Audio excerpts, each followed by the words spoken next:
አዳምና ሔዋን ስራ ከምንፈታ እስር ቤቱ ለምን አንወልድም ብለው መውለድ ጀመሩ። እስር ቤት የተወለዱ ጉዶች ነን። በዚህ በተመላለስናቸው ነገር ውስጥ የሰላምዬ ፈገግታ ግን አልተለወጠም ነበር። ሰላም በስራዋ የተመሰገነች ብቁ ናት። ከብዙ የኬሞቴራፒ ሳይክል በኋላ በደስታ ያለምንም መወላወል ወደ ስራዋ የተመለሰች። ዓለም ላይ ታንቆ መሞት ማለት ህይወትን አቋርጦ መውጣት ይባላል። ምን አንቀዠቀዥ ትደርስ የለም ወይ? ምን አንታንቆ አስሞተ? መንገዱ ርቆኛ አቅም ነበር ራቀኝ። የእውነት ጻፊያን ሲጽፉ ቃላት ሲጠበቡ ቃላት ለማስዋብ ነው ብዬ ነበር ማስበው። ለካ እውነት ነው። ራቀኝ ሰፈሯ፣ ቤቷ ራቀኝ ሰላምዬ። የስሜት ሕዋሳት ከእናታችን ማህፀን ስንወለድ ኦን ይደረጋሉ ለአገልግሎት፣ ስንሞት ኦፍ ይደረጋሉ። እንዴት ደስ ይላል መሰላችሁ?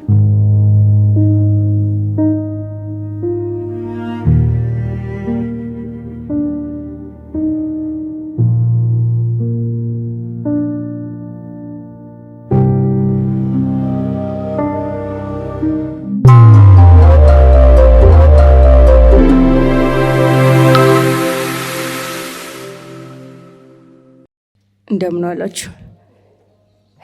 አሜን፣ እግዚአብሔር ይመስገን። መሀሌት እባላለሁ። የአርቲስት ሰለሞን ደስታ ታናሽ እህት ነኝ። አርቲስት ሰለሞን የምለው ያው ለእናንተ ሲል ነው እንጂ እኔ አላላ ነው የምላት። ትወን ልጅ እያለሁ ነው ሰላም በይ ስባል አላላ አልኩኝና በምን እንደሚገናኝ እኔ እንጃ። ያው እንደዛ ብለው ነው የነገሩኝ ታሪኩን እና በዛው ጸደቀና የቤት ስሟ አላላ ነበር። ሁላችንም አላላ ነው የምንላት። ያው እሱን ብናቆላምጠው ነው ሉሼ፣ አሌክስ፣ እህትዋ ብዙ ነው ስሟ፣ ብዙ ነው።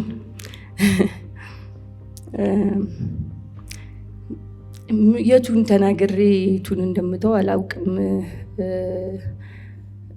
አሌክስ ለኔ ብዙ ነገሬ ናት። አሳድጋኛለች። ያው ሁላችሁም ታውቃላችሁ።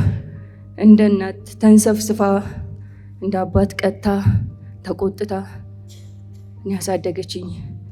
ያ በጣም ነበር የምንዋደደው። በጣም ነው መወዳት። ህይወቴ ሙሉ የሆነው በሷ ብቻ ነው። የኔ ብቻ አይደለም፣ የቤታችን በሙሉ። ያው ሁሉን ነገር የምታርቀው እንደ ባህሪያችን ሁላችንንም በፍቅር ይዛን የኖረችው እሷ ናት። የቤታችን ማገር ናት፣ ዋልታችን። በቃ አለሷ እኔ እንጃ ቤቱን ራሱ ማሰብ ይከብዳል። ሁላችንም ካለሷ ባዶ ነን። እኔ ብቻ አይደለም ለልጆቼም እናታቸው ነበረች። በጣም ነበር የሚዋደዱት። በሉ አልበሉም ብላ የምትጨነቀው እሷ ነች ከኔ ይልቅ። ለኔ ሁሉ ነገር ነች እህትዋ። እንግዲህ ከዜሮ ልጀምር ነው ህይወትን ማለት ነው። ካለሷ መኖር እንዴት እንደሚቻል እስካሁን ድረስ አላውቅም። እህትዋ ያው የሞተ ሰው ይመሰገናል እንደሚባለው አይደለም። የእውነትም በጣም ደግ ነበረች። ምንም ክፉ ነገር ማሰብ አትችልም ነበረ። እንደው በደለኝ ብላ እንደው ለጥቂት ደቂቃ ብትናደድ ነው ራሱ ከዛ በላይ መቆየት ማትችልም። ወዲያው ትተው ስትስቅ ነው የምታገኟት። ሁሌም በሳቅ የተሞላች ናት። አዎ ህመሟን እንኳን ወዲያው ነው የምትረሳው። ያመማት በጣም የተሰቃየች እንኳን ድና እስከምትስቅ ነው የምትጓጓው።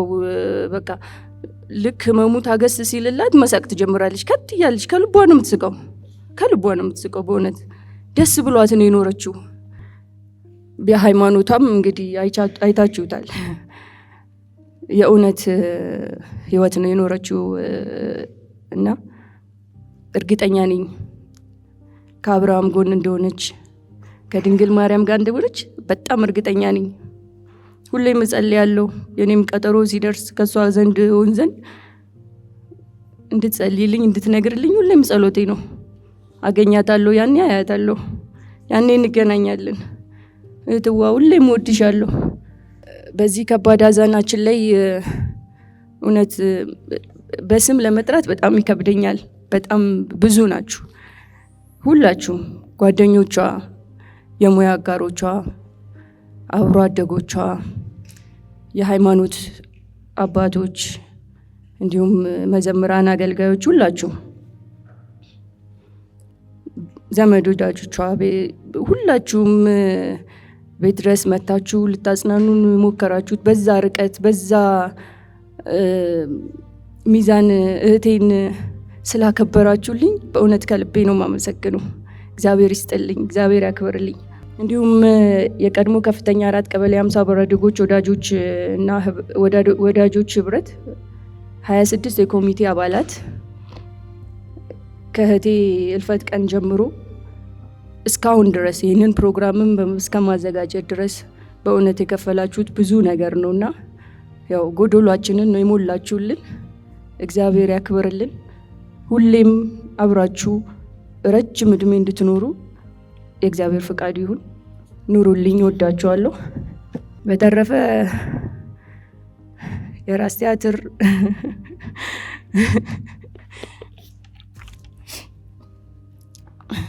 ጓደኞቿ ከእህትም በላይ ናቸው በእውነት ትግዬ፣ ርቾ፣ ሁላችሁም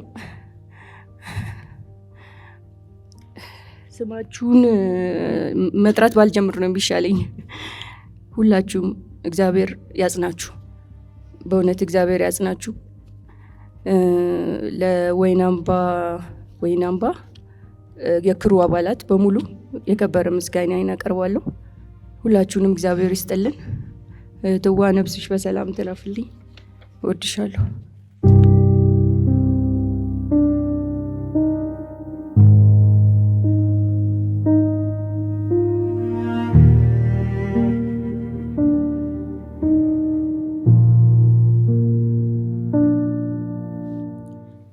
ለአሉ እህቷ ተባልኩኝ እንጂ እህቴ ብቻ አልነበረችም፣ እናቴም አባቴም ጭምር ነበረችና የእናቴ ረዳት ናት አሌክስዬ። ማልችለው አዘን ነው የደረሰብኝ። በእውነቱ ግን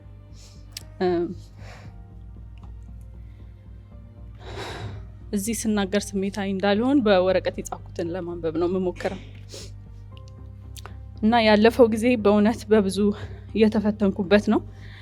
ጠላት ከእግዚአብሔር ሊለየኝ ፈልጎ አለ እህቴን መሪዬን በማይገባት መልኩ ስትፈተናየው።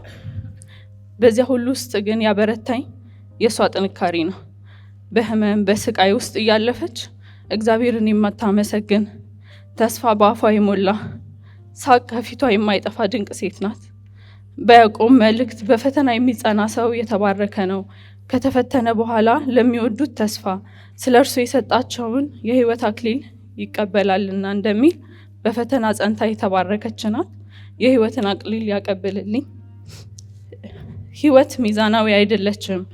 ቤታችንን በፍቅር የምትሞላ አሉ እንዴት ይሄ ሁሉ ታዘዘባት ባልኩ ጊዜ እሷ ግን ከምን ጊዜውም በላይ ቀና ብላ እግዚአብሔርን ካልባረከኝ አልለቅህም ያለች ወርቅ ሴት ናት።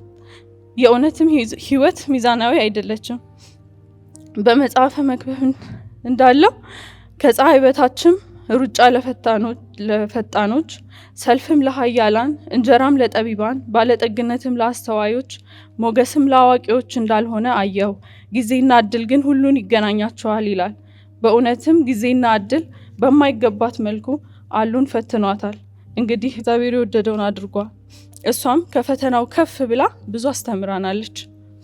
ከእልፈቷ በኋላ እህቴ በርኩ የተናገረችው ይህንን በደንብ ይገልጽልኛል። አይ አሌክስ አለች፣ አይ አሌክስ በብዙ አክማኝ ሄደች እኮ አለች። ሐኪማችን መመኪያችን የምንኮራብሽ እህቴ ያሉ አሁን በአካለ ስጋ ብትለይንም ዳግም እስክንገናኝ ድረስ በለመለመው በምንናፍቀው በአባታችን በመድኃኒታችን ኢየሱስ ክርስቶስ እቅፍ እንደተቀመጥሽ አንጠራጠርም። ነፍስሽ በሰላም ትረፍ። ሰላም በስራዋ የተመሰገነች ብቁ ናት። መድረኩን ከመውደድ አልፋ መስዋዕት የሆነችለት ከብዙ የኬሞቴራፒ ሳይክል በኋላ በደስታ ያለምንም መወላወል ወደ ስራዋ የተመለሰች አልፋም ዋና ገጸ ባህሪን ወክላ ለመተወን በመለማመድ ላይ የነበረች ብርቱ የጥበብ ሰው ናች። ሰላም ክርስቶስን ያሳወቀችኝ መምህሬ ናት። ገና በልጅነታችን እንዴት መጸለይ እንዳለብን ከአባታችን ሆይና ሰላም ለኪ አንስታ ያስተማረችኝ ክርስቲያናዊ ህይወትን በቃልም እንዲሁም ኑራ ያሳየችኝ ከፍ ስንልም አማናዊ ስለሆነው የክርስቶስ ስጋና ደም ያስረዳችኝ ስለዚህም ነው የህይወቴን መንገድ ያቀናች ግሩም ሴት ናት የምለው። አሉዬ ላረግሽልኝ ነገር ሁሉ ለዘላለም አመሰግናለሁ። አሉ በጣም ጨዋታ አዋቂ ናት። ለትምህርት መቀሌ በነበርኩበት ሰዓት በየቀኑ እየደወለች የምታበረታኝ እንዲሁም የምታድሰኝ ጓደኛዬ ናት።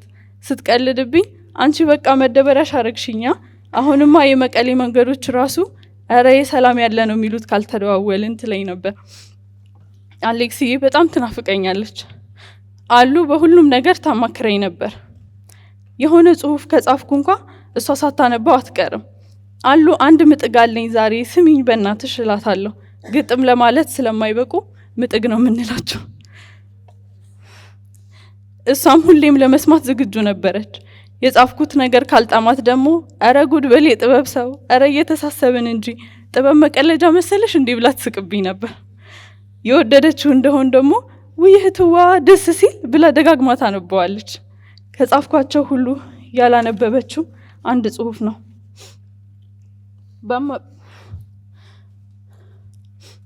ባመማት ጊዜ ለህይወት ሚዛናዊ ትርጉም ባጣሁበት ሰዓት ጥንካሬዋን ባስገረመኝ ሰዓት የጻፍኩት እንዲህ ይላል። ህይወት የመረረች ፍትህ አልባ እሬት ሰፍራ የምታድል ከማጀቷ ምሬት ፈገግታን በምላት ሰርክ ለመገበቻት በቃላቷ ጣዕም ጥመም ለመላቻት ለሰላም ወሮታ ጉርሻዋን ረስታ በንግሻ ማነቅ የተራበ ውሻ ፈቶ እንደመልቀቅ በኮምጣጤ የተካች ንግስናዋን ወርቅ ህይወት ቀናተኛ የመብረሯን ግርማ አቅቶት መሸከም ክንፋን በጭካኔ ስትለውሰው በደም ከመከራው ቀና ምስጋናን ተሞልታ እግዚአብሔር እንዲባርካት በፈተና ጸንታ ስቃዩን ረግጣ ተስፋዋን ሸምታ ትፈሳለች ደሞ ቅኔ እየመሰለች እንደ ሱፍ አበባ ፀሐይዋን እያየች ጽልመትን ደብቃ ብርሃን ትለብሳለች። ህይወት የመረረች ብድራት የማታቅ ያረሰረሳትን የረሳች ያንን ሳቅ ህይወት የመረረ ብድራት የማያቅ ሐሴት ላሳፈሰ የሚነፍቅ አንድ ሳቅ። እሷ ግን በዚህ ሁሉ ውስጥ ቃላቷ ደህና ነኝ እግዚአብሔር ይመስገን እግዚአብሔር አለ ተክልዬ አባቴ ናቸው ያለችኝ ከመሞታ የመጀመሪያው የመጨረሻ ያዋራኋት ምሽት ነበር። እንደዛ እያለች እስከ መጨረሻ የተጋች ናት። አሉ ሳቋ፣ ጨዋታዋ፣ ምክሯ ያስተማረችኝ ሁሉ በልቤ ውስጥ ይኖራል። እሷን በሐዘን ሳይሆን በፈገግታ ነው እንዳስታውሳት የምፈልገውና ይህ እንዲሆን በጸሎታችሁ አግዙኝ። በሁለተኛ ቆሮንቶስ እንዳስተማረን እርሱ በመከራችን ሁሉ ያጽናናናል። ስለዚህም እኛ ራሳችን በእግዚአብሔር በምንጽናናበት መጽናናት በመከራ ሁሉ ያሉትን ማጽናናት እንችላለን ይላል። ይህንንም ተግብራችሁ በዚህ ከባድ ጊዜ ከጎናችን ሆናችሁ እህቴን ወዳችሁ አክብራችሁ ሐዘናችን ሐዘናችሁ ሆኖ ሳትለዩን ላጽናናችሁን ሁሉ በቤተሰቤ ስም ከልብ ያመሰግናለሁ። እግዚአብሔር ይስጥልኝ። ይህንንም መታሰቢያ ፕሮግራም ላዘጋጃችሁ አብሮ አደግ ጓደኞቿ ምስጋናን ባትፈልጉም እግዚአብሔር ይቁጠርላችሁ። አመሰግናለሁ። አባታችን መድኃኒታችን ልዑል እግዚአብሔር የሚያጽናናውን መንፈስ ለሁላችን ይላክል።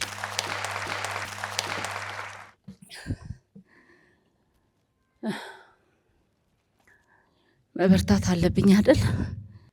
ሰላምዬ ልጅነቴ፣ ትዝታዬ፣ ቀጠሮዬ ምኑን ነው የምልሽ? እግዚአብሔር አበልታኝ 50 ቀበሌን ማቀው በሰላም ነው። 25 ዓመት በየቀኑ ተመላልሼበታለሁ ሰፈራችሁን።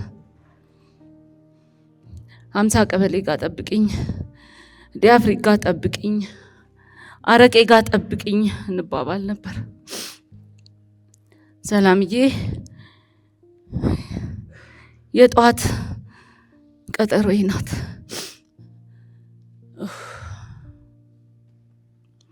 ልጅነቴ ናት ሰላም። የመድረኩ ብርሃን ቢጠፋም በልባችን ግን ትኖሪያለሽ። አዎ ትኖራለች። ሰላም በዘመኗ የማስመሰል እከሌ ይወደኛል እከሌ እንዲወደኝ ብላ ያረገችው ምንም አርቲፊሻል ነገር የለም። ጉዟችን እውነት ነበር። ሳቋ እውነት ነበር። ሰላም ለኔ ከምነግራችሁ በላይ። ጓደኛ ያላችሁ ጓደኛችሁ አይነጠቅ፣ አትነጠቁ። እግዚአብሔር የወደደውን አድርጓል። ትክክል ነው። አሟታል፣ ደክሟታል፣ ትረፍ። ግን እኔስ ምን ላርግ? ያረፈች ቀን ስልኳ ላይ ደወልኩ፣ ተጃጃልኩ። ትግዬ ብላ ምታነሳ መሰለኝ። ብታምኑም ባታምኑም ካረቄ ጀምሮ ባቋራጭ ሲሄድ ሁለተኛው ቀን መንገዱ ርቆኛ ያቅም ነበር፣ ራቀኝ።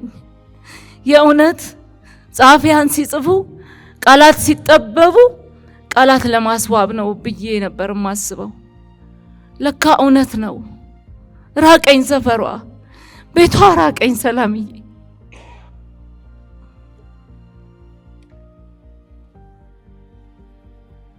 እንጃ እግዚአብሔር እንድችል ጸልዩልኝ፣ ከውዴ እንድትርቅ ጸልዩልኝ። የልጆቼ እናት ናት ሰላም፣ ኪሴ ናት ሰላም። ሰላም እየቸስቻለሁ ዛሬ ስላት ምን አባሽ ብላ ወዲያው ትልክልኛለች። ይሄ ጓደኝነት ነው። እውነት ናት ሰላም። አገልግሎት እንሂድ፣ ማህበር እንሂድ፣ ተክልዬ እንገናኝ። ተክልዬ አባቴ እሳቸው ያማልዷት፣ እሳቸው የጠብቋት። ምን ልበላችሁ፣ በቃ በጣም ከብዶኛል፣ ከምነግራችሁ በላይ ከብዶኛል። ቤቴ አስጠልቶኛል፣ ስራ ቦታችን አስጠልቶኛል። እኔና ሰላም እዚህ ብሔራዊ ቲያትር ስንገናኝ በልጅነታችን ነው የወጣ ነው። እዚህ መድረክ ላይ ሀናና ማርታን ስንሰራ መድረኩን እንዴት ብንስመው ደስታችን። ረጅም መንገድ ነበር ያቀድነው። አብረን እናረጃለን እንባባል ነበር።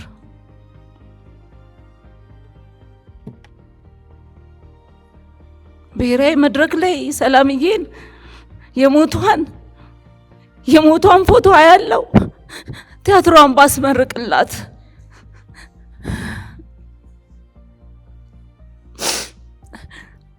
ሞኖሎግ ስትሰራ መድረኩን እንዲህ ከዚህ እዛ ስትሞላው ማየት ነበር እኔ። በብሔራዊ ቲያትር መድረክ ሰላምዬ ከባድ ነው። ምን ልበልሽ ሰላምዬ፣ የወደድሻት ድንግል ማርያም አባቴ ተክለ ሃይማኖት ይጠብቁሽ። ብዙ አባቶች አስተማሩን፣ ገሰጹን። አቤት ዋያችሁ ያለችበትን ቦታ አሉን። አቤት በብርሃን ተሞልታ ያለችበትን ብታዩ አሉን። ዝቅ ብላ ግን እግዚአብሔር እንዴት እንዳከበራት ብነግራት።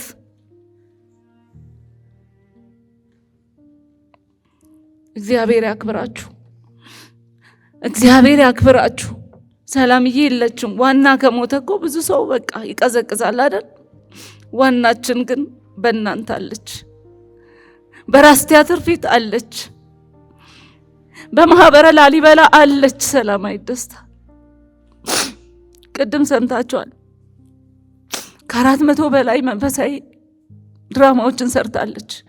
በየገዳሙ በየመቃብር ቤቱ እየተኛች ከጓደኞቿ ጋር። እውነት እግዚአብሔር በሰው ፊት እንደመሰከረችለት መሰከረላት ጌታ። ምንም ለሰው ብላ ያረገችው አይደለም። በቃ እቺ ናት ሰላማዊት። በሀገር ፍቅር የነበረውን አይታችኋል። በቀብር ስነ ስርዓት የነበረውን አይታችኋል።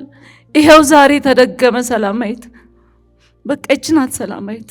ፍቅር ናት ሰላማዊት። አትቆጣም፣ አትጮህም፣ ዝም ነው። እኔ ብዙ ለፈልፋለሁ። እኔ ብዙ ሳወራ አንቺ እንኳን አንድ ነገር ጣል አታረጊም እላታለሁ። እንዲህ ናት ሰላማዊት። እግዚአብሔር ያክብራችሁ ያከበራችኋት።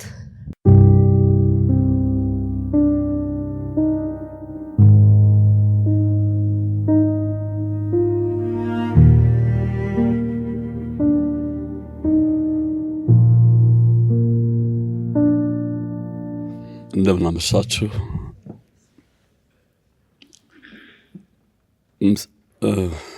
ከባድ ነው። ሰላምዬ በእንደዚህ አይነት ንግግር አድርጎ መግለጽ በጣም ከባድ ነው። ሰላም እስካሁን የተባለው ነገር በአጠቃላይ እውነት ነው። ሰዎች ስላለፉ የነሱ መልካም ነገር ጎልቶ ይነገራል ይባላል። የሰላምዬ ግን የተነገረው በአጠቃላይ እውነት ነው። ሰላምን አብራችሁ ባሳለፋችኋት ሰዓት ወደ ኋላ ሄዳችሁ ያንን ክር ብታዩ አንድም የጠቆረ ፊት አንድም ኃይለ ቃል አታስታውሱም ከሳቋ በስተቀር። ሰላምዬ ራስ ቲያትር አብረን ነበርን። በተለይ መርካቶ የነበረው ራስ ቲያትር ያ ታሪካዊ ቤት የመጨረሻውን የእሁድ ቲያትር ሞት በቀጠሮ የተባለውን ቲያትር መዝጊያ አድርጎ ነበር የሰራውና እዛ ላይ ነግሳ የተወነች ተዋናይ ነበረች። ስቴሪዮ እስኪመጣ ድረስ አብረን ነበርን። ግን ከዓለማዊ ቲያትሮቹ ባሻገር ስለ መንፈሳዊው ሕይወቷ ባወራ ደስ ይለኛል። በቅዱስ ላሊበላ መንፈሳዊ አርቲስቶች ማህበር ከ2000 ዓመተ ምህረት ጀምሮ አብረን ነበርን። በ1998 ፍሬህይወት መለሰና ደረጀ መስርተውት የነበረ የኪነ ጥበብ ባለሙያዎች ተሰባስበው ቅዱስ ጊዮርጊስ አራዳ ቅዱስ ጊዮርጊስ ቤተክርስቲያን ተገናኝተን እግዚአብሔርን የምናመሰግንበት መርሃ ግብር ነበር።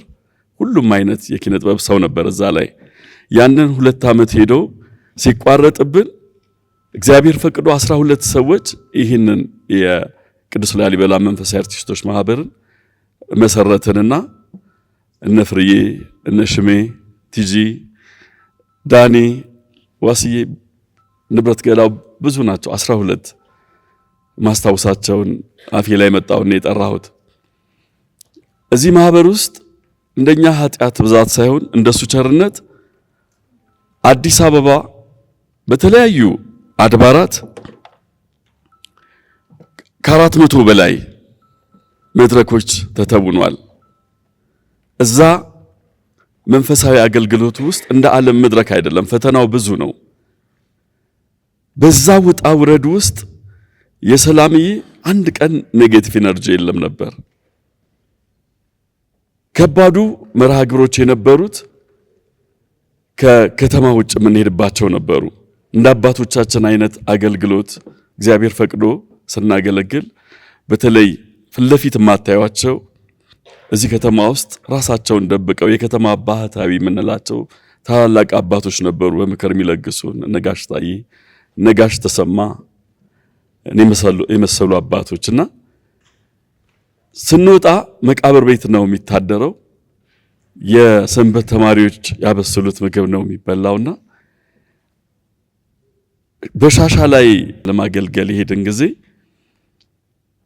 ከባድ አገልግሎት ነበር። በጣም በመንፈሳዊ ትልቅ ውጤት የመጣበት ነገር ግን ከመድረክ ወርደን በምን እንደተነሳ ማላቀው ማስታወሰው ነውና ተጣላን። ምን እንዳጣላን እንኳን አናውቅም። የሐሳብ ግጭት ተነሳና በጣም ተጣላን እና ሁሉም ሐሳብ ይሰነዝር ነበር። ሰላምዬ ጋር ግን የነበረው ያ ፈገግታዋ ነበረ፣ ያ ሳቋ ነበረ። በኋላ ላይ ነው ይህንን የደረሰብንን ነገር ለኚህ ምርኩዝ ለሆኑን አባቶች ስንነግራቸው ታላቅ ስራ ስለተሰራ ነው፣ ጥላት ቀንቶ ነው አሉን። በዚህ ንዴት ውስጥ በዚህ በተመላለስናቸው ነገር ውስጥ የሰላምዬ ፈገግታ ግን አልተለወጠም ነበር። መቀሌ ላይ፣ ድሬዳዋ፣ ሐረር፣ አርሲ ነገሌ በርካታ ሀገሮች ይህንን ስንቅ ሰንቃ ነበርና ክርስትና እንዴት ጀመርክ አይደለም እንዴት ጨረስክ ነው። ከሚያስቀኑ ሞቶች ከሚያስቀኑ ህልፈቶች መካከል የአንድ ወንድሜንና የሰላምዬን ህልፈት ነው ማስበው። እዚች ምድር ላይ 70 ዓመት ቢበዛ 80 ዓመት ነው የሚቆየው። ዘላለማዊ ህይወት ነው ክርስትናው። ይህንን በድል በሰላም በፈገግታ በስስት ያሳለፈች ሰላምዬ እግዚአብሔርን ስጋና ደም ተቀብላ በክብር ያረፈች እህታችን ነች። ከዚህ በላይ የሚያስቀና ነገር የለም። ያለችበት ቦታ የት እንደሆነ እንድናውቅ እንድንቀና ነው። የሷን እድል እግዚአብሔር ይስጠን። ሲገባን ነው ይሄንን የምንለውና ሁሌ በ29 እንዘክራለን። ባለወልድን ይዘን ዳቦ ተቆርሶ እናቶቻችን ልጅ ሆነን ይዘው እንደሚመጡት አይነት ዳቦ ስንይዝ ለእናትዋ ለእህትዋ ትላለች። እኔ እህት እናት ሲቀማጠል ማቀው በሷ ነው። እናቶቿ እህቶቿ ጓደኞቿ ሁላችሁም መጽናናትን እግዚአብሔር ይስጣችሁ። የሥራ ባልደረቦቿ በተለይ የአምሳል ቀበሌ አብሮ አደግ ጓደኞቿ ይህን ስላደረጋችሁ እግዚአብሔር ያክብራችሁ፣ ብድሩን ይክፈላችሁ። የኢትዮጵያ ብሔራዊ ቲያትር ይህን መድረክ ስላመቻቸ እናመሰግናለን። ክብር ይስጣችሁ። ሰላምዬ በሰላም ረፊ። እግዚአብሔር ከደጋጎቹ ጎን ያርግሽ።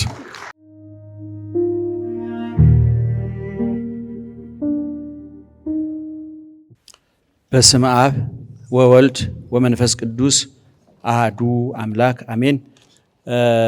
ያረፈችውን እህታችንን የሐዘን ፕሮግራም ለማለት ይከብደኛል። የማስታወሻ ፕሮግራም፣ የትዝታ ፕሮግራም ለመታደም ጊዜያችሁን ሰውታችሁ የተለያዩ ጉዳዮቻችሁን ሰርዛችሁ በዚህ ቦታ የተገኛችሁ ወገኖቻችን እንዴት አመሻችሁ? ጮክ ብላችሁ እግዚአብሔር ይመስገን ብትሉ እሷ ሁሉ ትሰማለች። እንዴት አመሻችሁ? እንዴት አመሻችሁ?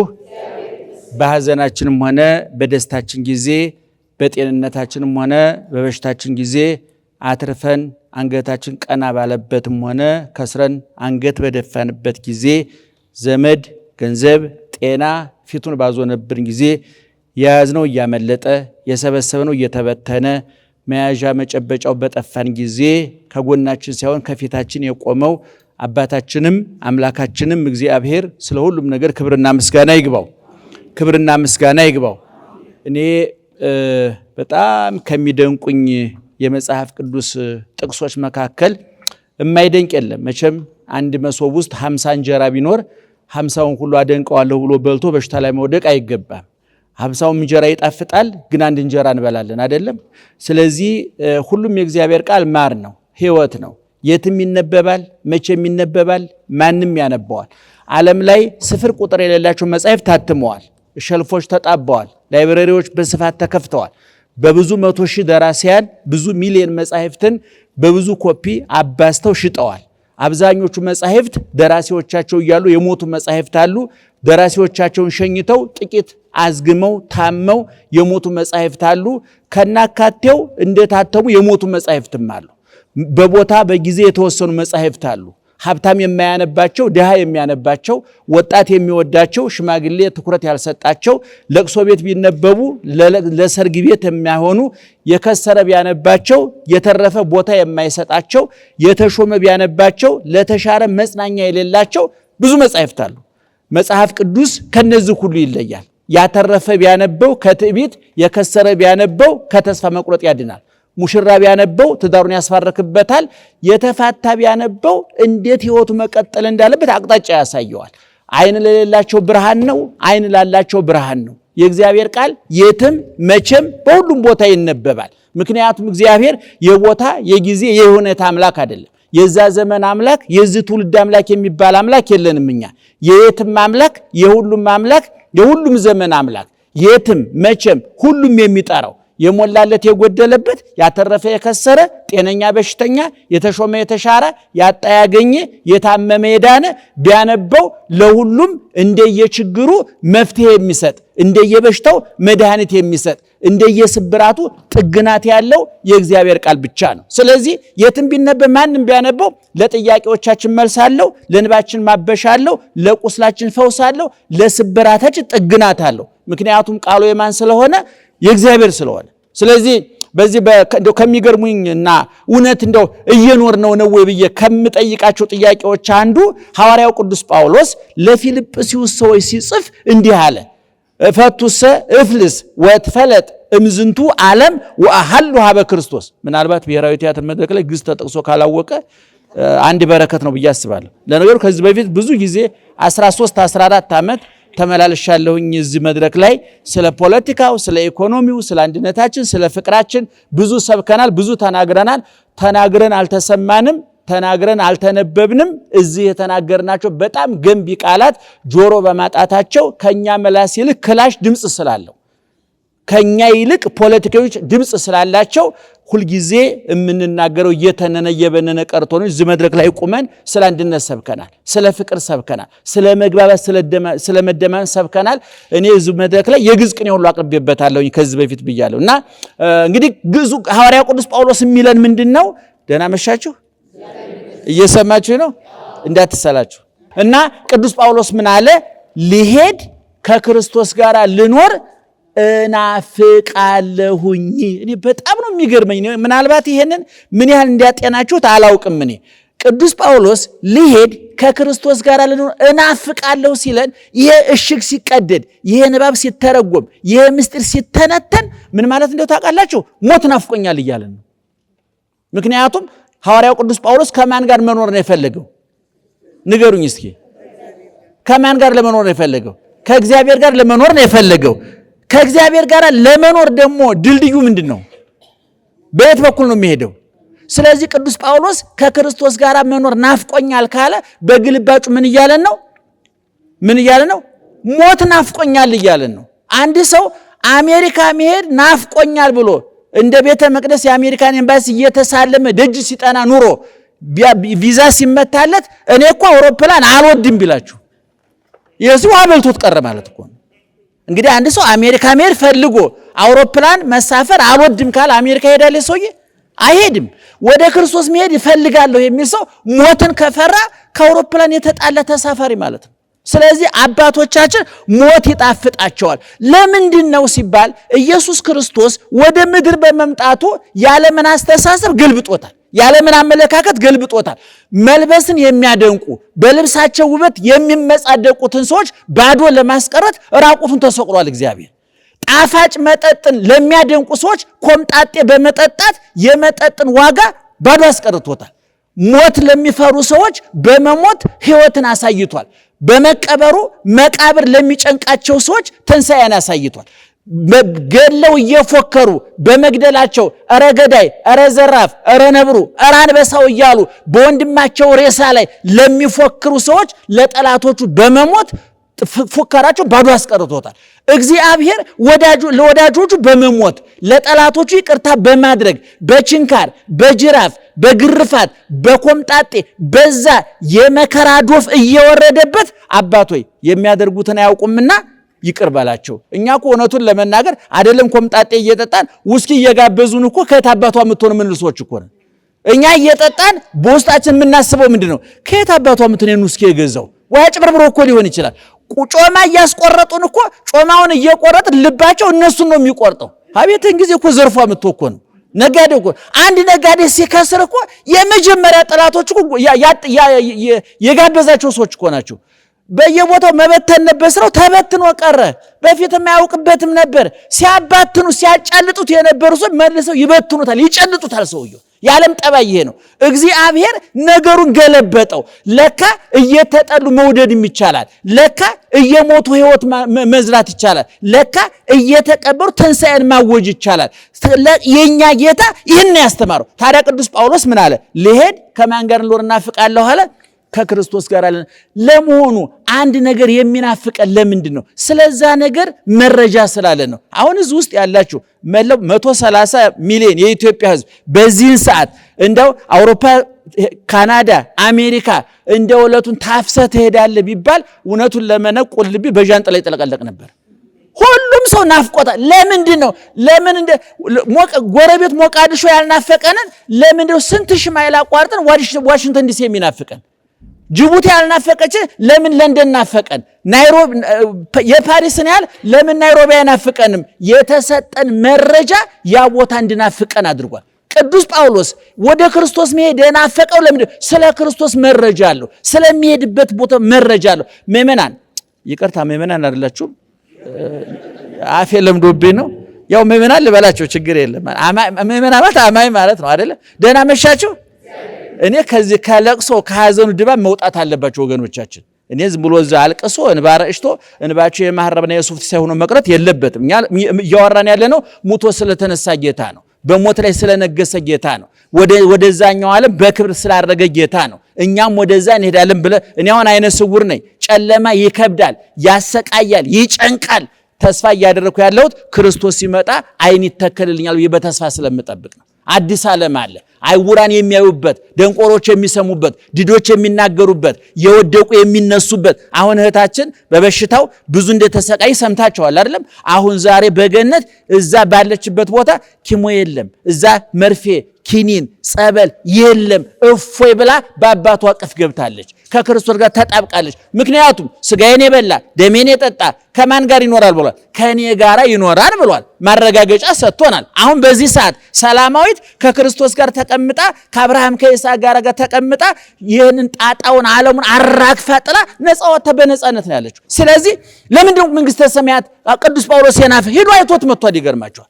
አይቶታል ቦታውን መንግስተ ሰማያትን ዙሮ አይቷታል። መንግስተ ሰማያት 12 በር ያላት፣ በሯ ከዕንቁ ከአልማዝ የተሰራ፣ የከተማው አደባባይ አስፋልቱ ከንጹህ ወርቅ የተሰራ፣ እንደ ብርጭቆ የሚያብረቀርቅ፣ ከተማይቱ የውሃ ጥያቄ የሌለባት፣ ራሱ ክርስቶስ የሚጠጣባት፣ የመብራት ጥያቄ የሌለባት፣ ራሱ ክርስቶስ ብርሃን የሆነባት፣ ሌባ የሌለባት፣ ፖሊስ የሌለባት፣ ዶክተር በሽተኛ ፍርድ ቤት የሌለባት፣ ሰጭ ነሺ አሳዳጅ ተሳዳጅ ተፈናቃይ አፈናቃይ አካሚ ታካሚ የሌለባት የነጻነት ከተማ ናት። ይቺ ከተማ አትናፍቅም ወገኖቻችን? አገር ቤቱን እኮኛ መረጃ ሳይኖረን አዲስ አበባ ናፍቆን ነበረኛ። የጉዱን መቻወቅንኛ እውነቱን ለመናገር አገር ቤት እያል መቼ አዲስ አበባ ገብቼ እያል ለካ አዲስ አበባ መረጃውና ከተማው አልተገናኘም። ይገርማቸዋል።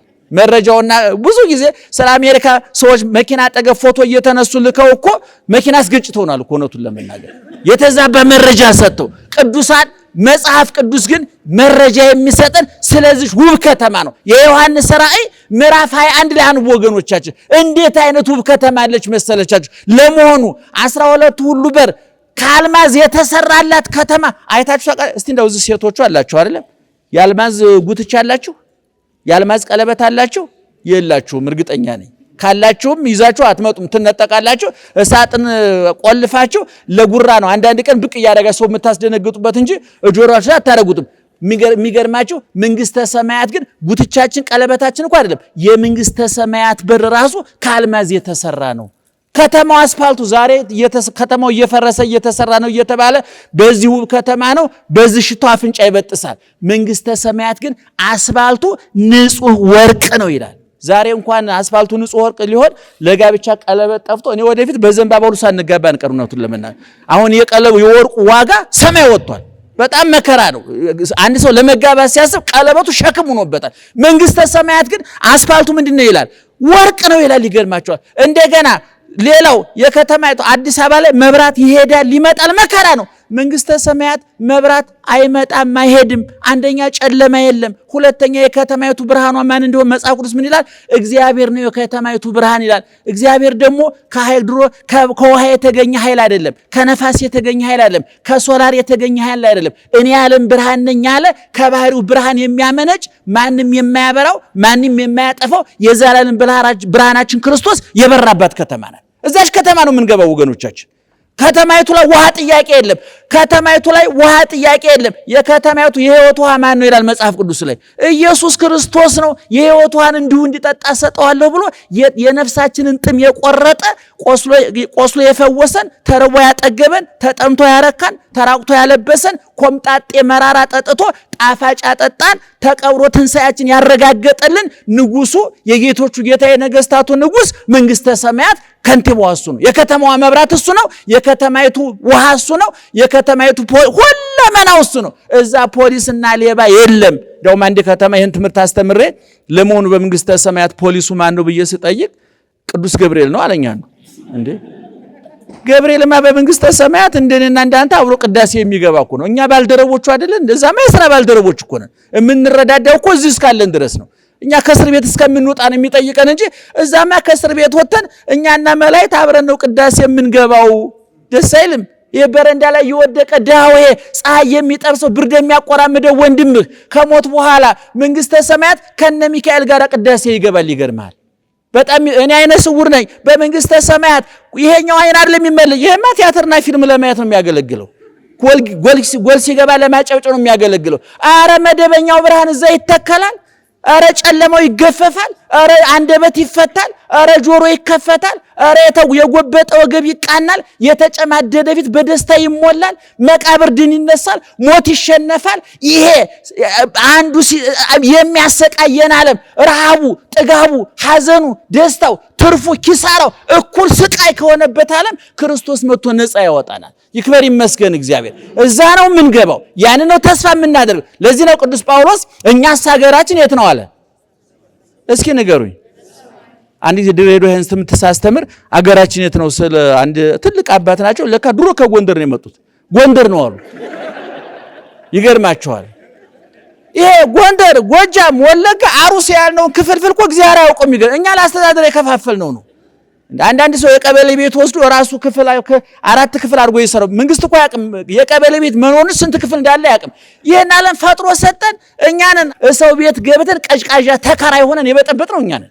እውነቱን ለመናገር ለኪራይ ነው። ኢትዮጵያ የምትባል ሀገር በኪራይ ተጠቀሙባት እስከምትመጡ ብሎ ሰጠን። አንድ ቀጭቃዣ ተከራይ አለ። የሰው ግድግዳ ሚስማር እየመታ ወረቀት እየለጠፈ ልክ ተከራይቶ ሲወጣ አፍርሰህልና ተብሎ የተላከ ይመስል አፍርሶ ለባለቤቱ የሚያስረክባል። አገሪቱን ኢትዮጵያን በኪራይ ተሰጠን አቆሽሸን አርክሰን አበላሽተን ልናስረክበው ካልሆነ በስተቀር እኛ ሀገራችን የት ነው ወገኖቻችን? አረ በደንብ ንገሩኝ። ሀገራችን የት ነው? በሰማይ ነው። እዚያ ቋንቋ አለ ወይ? አቤት ይሄን ለነገረ ሰው ምሸለመው ሽልማት። ቋንቋ በመንግስተ ሰማያት አለ የለም? አቤት አለ የለም? እሺ ምላስ ራሱ አለ የለም? ይሄን ለመለሰ ደግሞ ሌላ ከፍ ያለ አሁን የሚቅለበለበው ምላስ የለም። እግዚአብሔር ይመስገን። ይሄኛው ምላስ ለጊዜው መንቀሳቀሻ የተሰጠን ነው። በነገራችን ላይ የስሜት ሕዋሳት ከእናታችን ማህፀን ስንወለድ ኦን ይደረጋሉ ለአገልግሎት፣ ስንሞት ኦፍ ይደረጋሉ። እንዴት ደስ ይላል መሰላችሁ? አሁን ከእናታችን ማህፀን ስንወጣ አይናችን ያያል፣ ጆሮአችን ይሰማል። ምክንያቱም ያለንበት ዓለም ለነዛ የስሜት ሕዋሳት የተመቸ ነው አይደለም? ስንሞት ሁሉም የስሜት ሕዋሳት ምን ይሆናሉ? ምን ይሆናሉ? ይዘጋሉ፣ ኦፍ ይሆናሉ። አገልግሎታቸውን ጨረሷ። ምን ይሰራሉ? ኔትወርኩ ይቋረጣል። በቃ ወደ መቃብር ስትገባ ሌላ ኔትወርክ ይዘረጋል። ከኢትዮጵያ ስትወጣ የአሜሪካ ኔትወርክ የአሜሪካን የምትጠቀመው፣ ወደ ሰማይ ስንሄድ የሰማዩ ኔትወርክ ራሱን ይቻላል ወገኖቻችን። እዛ አይን ይበራል፣ ይሄኛው አይን አይደለም። ጆሮ ይከፈታል፣ ይሄኛው ጆሮ አይደለም። ያኛው ጆሮ ምስጋና የሚሰማ ክብርን የሚያይ አይን እዛ ይተከልልናል። እና ወገኖቻችን ይሄንን እንድትረዱ ነው የምናስተምራችሁ። እና ከተማይቱ ላይ ቋንቋዋ ምንድነው ከተባለ ፍቅር። የከተማይቱ ከንቲባ ማን ነው? ኢየሱስ ክርስቶስ። የከተማይቱ ብርሃኗ ማን ነው? ኢየሱስ ክርስቶስ። የከተማይቱ ውሃና ፍሳሽ ኃላፊ ሳይሆን ራሱ የሕይወቱ የሆነው ማን ነው? ኢየሱስ ክርስቶስ። ሰላማዊት የገባችሁ እዛ ነው። አንቺም አንተም ምን የምንገባው እዛ ነው። ይሄንን ኑሮ ብላችሁት አንዳንድ ሰው እኮ ኑሮ ብሎ ታንቆም ይሞታል። ይገርማችኋል። እንዴ ማዞሪያ ሳይደርስ አንድ ቀን ችኩል ሰው አለ። እኔ አሁን በተፈጥሮ ችኩል ስለሆንኩኝ ረጅም መንገድ ላይ ማረፍ ፈልጋለሁ። አሁን እገሌ ታንቆ ሞተ ሲባል እኮ ሩጫውን አቋርጦ ወጣ እንደማለት እኮ ነው። የኛ ሯጮች አንዳንድ ጊዜ ተስፋ ሲቆርጡና አቅም ሲያንሳቸው ጫማ የተፈታ አየሩ ከበድ እያሉ አቋርጦ ይወጣሉ። ዓለም ላይ ታንቆ መሞት ማለት ሕይወትን አቋርጦ መውጣት ይባላል። ምን አንቀዠቀዥ ትደርስ የለም ወይ? ምን አንታንቆ አስሞተ? እውነቴን እኮ ነው የምላችሁ ወገኖቻችሁ። ስለዚህ እኔ እምነግራችሁ ደህና ዋላችሁ አይግረማችሁ። አሁን ሁከቱ፣ ጭቅጭቁ፣ ጦርነቱ፣ ድብልቅልቁ አዳም ከገነት ተባሮ ሲመጣ እስር ቤት ነው። በነገራችን ላይ ምእመናን እግዚአብሔር አዳምና ሔዋን በገነት ሰረቁ አይደለም? ከሰረቁ በኋላ ወዴት አመጣችሁ? ወደዛ ዓለም አመጣችሁ። ይህ ዓለም በሌላ ቦታ ምን ማለት ነው? ሌቦች የታሰሩበት እስር ቤት ማለት ነው።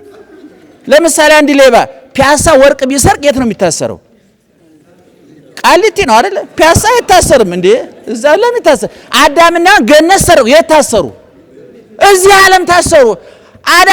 እኛ ምንድነን ሲባል አዳምና ሔዋን ስራ ከምንፈታ እስር ቤቱ ለምን አንወልድም ብለው መውለድ ጀመሩ። እስር ቤት የተወለዱ ጉዶች ነን እኛ። በቃ ማርያምን ነው የምላችሁ። እኔ አሁን ራሴ አይኔ መጥፋቱ የማይገርመኝ ለምንድን ነው? የእስር ቤት ልጅ ነኝ። አሁን አንዳንድ እስር ቤት አይቻለሁ። እነ እስር ቤት ያሉ ሰዎች መስቀል ይሰራሉ፣ ወንበር ይሰራሉ። እስር ቤት ገብተው ተምሮ የሚወጡ ሰዎች አሉ አይደለም? አንዳንድ እስረኞች የህይወት ታሪካቸውን ሲያወሩ ምንም ሳልማር ገብቼ እስር ቤት ገብቼ ሙያ ተምሬ ወጣ ይላሉ። እኛም የዓለም እስር ቤት ነበረ። እስር ቤት ገብተን ግማሹ ኢንጂነር ይሆናል፣ ግማሹ ጳጳስ፣ ግማሹ መነኩሴ፣ ግማሹ ፓስተር፣ ግማሹ ኡስታዝ፣ ግማሹ መስጊድ መስፈርሲያ እስር ቤት ነው ሁሉ ጣጣ። አሁን የተገነባው ላሊበላ ብትለው አክሱም ብትለው እስር ቤት ለምን ቁጭ ስንል ለምን አንሰራም ብሎ ሰው ተመካክሮ የሰራው ሌላ ምንም ተአምር እንዳይገርም። አሁን አሜሪካ አውሮፓ የምትላቸው ምንድን ናቸው? እንግዲህ ሻል ያለ እስር ቤት አሁን ዘመናዊ እስር ቤት አለ አንዳንድ ቦታ አይደል? አሁን አንዳንድ ሰው በኖርዌይ በስዊድን በሚባሉ ሀገሮች እስር ቤቱ በጣም ጥሩ ነው አሉ። አንዳንድ ሰው ኑሮ ከበድ ሲለው የሆነ ጥፋት አጥፎ መታሰር ይፈልጋል አሉ። እና እኔ አሁን አሜሪካ አውሮፓ ብትለኝ ምን ማለት እኔ የሚገባኝ ምን መሰለ? ጥሩ ውሃና መብራት ያለው ሻል ያለ ቁጥጥር የሚደረግበት እስር ቤት ማለት ነው። እንደ ኢትዮጵያ፣ ሱዳን፣ ሶማሌ የሚባሉ ደግሞ ትንሽ ከዛ የተሻሽ ምን አይነት እስር ቤቶች እንደሆኑ አላብራራ። ይገባቸዋል፣ ገብቶናል። እኔ እንዴት ለዚህ ትጨነቃላችሁ? የኔ ጥያቄ እየሰማችሁ ነው? እንዴት ሰው ለዚህ ተስፋ ይቆርጣል? ንግዴ ከሰረ፣ ትዳሬ ተበተነ፣ በሽታ አሰቃየኝ፣ ልጅ አጣ ብሎ እንዴት ይሰቃያል ሰው? እንደው እዚህ ውስጥ መውለድ የተሳናችሁ እናቶቻችን ካላችሁ እስር ቤት ለምን አልወረድኩም ብለ እንዴት ትሰቃያላችሁ እንዴ? እስር ቤት ብትወልዱስ ምን እስረኛ ለመውለድ ምን አንቀሸቀሻችሁ? እኔ ማርያምን ከልቤ ነው የምለው። አትሳቁን፣ እንድስቁ አይደለም። እስር ቤት እንደ ሰው ይጨነቃል። ዓለም እስር ቤት ነው። ይህን እስር ቤት ማን ይዘጋዋል? ክርስቶስ ሲመጣ ይዘጋዋል። በተስፋ እየጠበቅን ነው። እስር ቤቱ ይዘጋል። ይሄ ሁሉ የተበተ በጡንቻው መፈርጠም፣ በሀብቱ መብዛት፣ በመልኩ ማማር፣ በስልጣኑ መደደር፣ ባከማቸው ንብረት ደረቱን የነፋ የተመጻደቀ ምድር ቁና የጠበበችው ሁሉ ነገ ወደ ትቢያ ወደ መቃብር ወርዶ ንጉሱ ይነግሳል። እግዚአብሔር ይመጣል። ሲመጣ ፍርድ ይሰጣል። ያን ጊዜ አትናቴዎስ የተባለው ደህና መሻቸው አትናቴዎስ ምን ይላል? ያን ጊዜ ክርስቶስ ሲመጣ ይላል ይብም ዛሬ የሚቀባጥሩ አፎች የተከፈተ አፍ ይዘጋል ይላል። ዛሬ ምላሳቸው ረዝሞ እንደ ልባቸው የሚናገሩ ምላሳቸው ይዘጋና ዝምተኞቹ ምላሳቸው ይከፈታል። አንዳንድ ጊዜኛ እኮ ይሄ እኮ ዘመን እኮ አለካካን እኮ እውነቱን ለመናገር አብዛኛው የኢትዮጵያ ሕዝብ ጥሩ ሰው ትሁት መስሎ የሚታያቸው አጋጣሚ ስላልገጠመው ነው። ምንም ደግ ሰው የለም። እውነት እንዳይመስላችሁ። አንዳንድ አሁን እገሌ ስልጣን ላይ ሲወጣ እንደው ጉቦኛ ሆነ እንደው ጨካኝ ሆነ ትላላችሁ። እኔም ያ ወንበር ስላላገኘሁት ነው እከፋ ነበር። አሁን ብዙዎቻችሁ ጉቦ ለምን ተበላ ብለን የምንበሳጨው በሁለት ምክንያት ነው። አንደኛ ለምን አላካፈለኝም ነው። ሁለተኛ የኔ ተራ መቼ ነው እንጂ ኃጢአቱ አይደለም የከበደን እኮ። ምክንያቱም እንደዛ ጉቦ ተበላ እንደዛ አለ ሲለው ነበረው ሰው ወንበሩ ላይ ሲወጣ አገኘሁሽ እንዴ ብሎ ከዛ የከፋ እንደውም ከዛ ልምድ ወስዶ ያረቀዋል ነው የምላችሁ። ጉቦ እኔ ባለፈው አንድ ወዳጄ እየነገረኝ ነበር። ጉቦ መስጠት ፈልጌ እንዴት እንደሚሰጥ ቸግሮኛል። ምክንያቱም አንዳንድ ብልጣብልጥ ሰዎች አሉ ጉቦ እንዴት እንደሚሰጥ እንደሚያውቁ። ስለዚህ ዓለሙ በጠቅላላ በአንድ ድምፅ ንገሩኝ፣ ምንድነው? እናንተ ኑሮ ብላችሁት ነው መሰለኝ። ዓለሙ በጠቅላላ ምንድነው? ዓለሙ በጠቅላላ ምንድነው? አውሮፓ፣ አሜሪካ ምን አይነት እስር ቤት ነው? ሻል ያለ መብራት ያለበት ውሃ ያለበት የማይራቡበት። የአፍሪካ ጠቅላላ ደግሞ እንግዲህ የከፋው እስር ቤት በለው እንግዲህ በቃ ሌላ ምንም ታምር። ግን ሁለቱንም እስር ቤቶች ማን ሲመጣ ይዘጋሉ? እግዚአብሔር ሲመጣ ይዘጋሉ። አሁን አንድ ሰው ሞተ ማለት ከእስር ቤት አመለጠ ማለት ነው። አንዳንድ ሰው ሲሞት ያዙ ይልቀቁኝ ማለት ለምን ከእስር ቤት ተፈታ ብሎ ምቀኝነቱን ይመስለኛል። በቃ እህታችን ከእስር ቤት ተፈታች እኮ ነፃ ወጣች እኮ በቃ አሁን የሚያገላብጣት የለ፣ መርፌ የለ፣ ኪኒን የለ፣ ሽሮፕ የለ፣ ጸበል የለ። በሶና ቆሎ ተሸክሞ በየጸበሉ መንከራተት፣ እዚህ ቦታ ጥሩ ሐኪም መጣ ብሎ መንከራተት አቆመ። አባቷ እቅፍ ገባች፣ እፎይ ብላ ተኛች። በቃ አለቀ። ምንድነው ተአምሩ? ምንድነው የሚደነቀው ነገር? ስለዚህ አድናቂዎች እኔ በነገራችን ላይ ምእመናን ትርፍን በጣም የሚያደንቅ ነጋዴ ሲከስር ታንቄ ልሙት ይላል። እኔ ንግድ ስትጀምሩ የትርፍ አድናቂዎች ናቸው አትጀምሩ። ምክንያት ኪሳራ ሲመጣ ታብዳላችሁ። ህይወት ትርፍ መብራት ይሄ የሚበራው መብራት ምንና ምን ነው የሚባለው? ሁለቱ ፖዚቲቭ እና ሁለቱ አንድ ላይ ሲሆን ምን ይሰጣሉ? መብራት ይሰጣሉ አይደለም? ንግድ የሚጣፍጠው ትርፍና ኪሳራ ጎን ለጎን ሲሆኑ ነው። እኔ በየአመቱ 100% የምታተርፍ ከሆነ የሆነ ቀን ታብዳለህ በእርግጠኝነት። ስለዚህ እንድትከስር መጸለይ ያለብህ። እኔ 100% ማትረፍ የንግድ ጣም ያጠፋል። ፖዚቲቭ እና ኔጌቲቭ እና ነፍሷን ይማርል። እንደው እኔ ሌላ ስሜት ውስጥ ገባው ስለዝለምኩባችሁ ቁጭ ብዬ ምን አለ ቢያሳጥሩት እያልኩኝ እነሱ ወቅስ ነበረ። እኔ እድሉ ገጠመኝና ተበቀልኳቸውና ነፍሷን ይማርልን። እኔ ወንድሜ ወዳጄ ግርማ ፍስሐ ደውሎ ለሐሙስ ነበር የቀጠረኝ። ነገር ግን በዛ ቀን መድረኩ አልተመቻቸም ነበር። ለሰኞ ሲለኝ ሌላ ፕሮግራሜን ሰርጀን የመጣሁት ምክንያቱም እኔ የኪነ ጥበብ አድናቂ ነኝ፣ የስነ ጽሁፍ አድናቂ ነኝ፣ የፍልስፍና እኔ በነገራችን ላይ ሀገር የሚገነባው ባስተዋጽኦ ነው። ይሄን ማወቅ አለበት። እዚህ ውስጥ ያላችሁ አይምሮ ያላችሁ ሃይማኖት ማገናዘብ የምትችሉ ሰዎች ለምሳሌ ይሄ ቤት የሆነው ብዙ ነገሮች ህብረት ፈጥረው ሰው ማለት እኮ ህዋሳት ተሰባስበው ያቋቋሙት አክሲዮን ማለት እኮ ነው አይደለም? እና እነ ጆሮ እና አፍንጫ እና ጉበት እና ኩላሊት እነዚህ ተጠራቅመው አንድ ላይ ምን የሚል ማህበር መሰረቱ? ሰው የሚል ማህበር መሰረቱ። እንግዲህ አክሲዮኑ አንዳንድ አባላት እያቋረጡ የሚወጡ አይደለም? አሁን የኔ አይኔ ከአክሲዮኑ ወጥቶ ነው ሌላ ቦታ። አሁን ጆሮ የወጣበት አለ፣ ኩላሊቱ የወጣበት አለ። ከማህበሩ እያቋረጡ የሚወጡ አሉ። እግሩ የወጣ የተቆረጠ አላያችሁ? እንግዲህ እግር ከማህበሩ ወጥቷል ማለት ነው። ጆሮ ከማህበር ይወጣል እና አይግረማችሁ። ማህበሩ ግን ይቀጥላል፣ እየተንገታገተም ቢሆን ይቀጥላልና እኔ ሀገር የምትገነባው በስነ ጽሁፍ፣ በኪነ ጥበብ፣ በቲያትሩ፣ በድራማው፣ በፊልሙ፣ በልቦለዱ፣ በግጥሙ፣ በፍልስፍናው፣ በሳይኮሎጂው፣ በፊዚክሱ፣ በኬሚስትሪው እነዚህን ሁሉ አንድ ላይ አስሮ ደግሞ ወጥ በጨው እንደሚጣፍጥ በሃይማኖት ደግሞ እንዲጣፍጡ ይደረጋል። እኔ አሁን በአሁኑ ጊዜ አዝናለሁ። ለኪነ ጥበብ የተሰጠው ቦታ ሁሉም ወጣት ግልብጥ ብሎ የት ሄደ? ወደ ሃይማኖት። ኢትዮጵያውያን ሃይማኖተኞች አይደሉም። ይሄን በእርግጠኝነት መናገር እችላለሁ። አሁን ኢትዮጵያውያን ሃይማኖተኛ መስለው እንዲታዩ ያደረጋቸው ምንድነው? መፈናፈኛ አጡ እንዴ! የታክሲ ወረፋ በዚህ፣ የዘይት ወረፋ በዚህ፣ የዳቦ ወረፋ በዚህ እያንገላታው በየት አድርጎ ከእግዚአብሔር ይራቅ እንዴ! ሰው እኮ ሲጠግብ ነው የሚፈተነው ወገኖቻችን እንዴ! እኔ በእውነቱ የኢትዮጵያ ኢኮኖሚ ቢያድግ የኢትዮጵያ ሕዝብ መስጊድም ሆነ ቤተክርስቲያን ጸሎት ቤት አይገኝም። በእርግጠኝነት ተነግራቸው። ዙሮ ግን ሃይማኖተኞችን እግዚአብሔር ይክበር ይመስገን ነፍሷን ይማርልን እና ለኪነ ጥበብ ስላለኝ ክብር ነው የተገኘሁት። በአካል እህቴን አንድ ቀን ሁለት ቀን ያገኘኋት ይመስለኛል። በዚህ ቦታ ብዬ ማስታወስ አልችልም። ዙሮ ምስክርነት እህቶቿም የሥራ ባልደረቦቿም ሰጥታቸዋል። አንዳንድ ጊዜ በምድር ላይ የእግዚአብሔር ጉዳይ ገዳዮች ታውቃላችሁ? ጉዳይ ገዳይ ምንድን ነው? ጉዳያቸውን አንቀውም ሊገሉት ይችላሉ። ምን ማለት መሰላችሁ?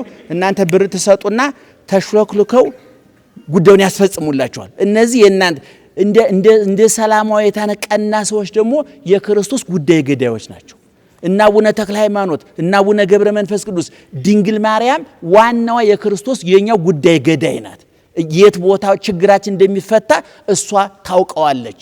ልጄ ወይን እኮ የላቸውም ብላ ጉዳያቸውን ገደለችላቸው። ዛሬም እኛ ፍቅር የለንም፣ ሰላም የለንም፣ ጉዳያችን ታስገድልልን።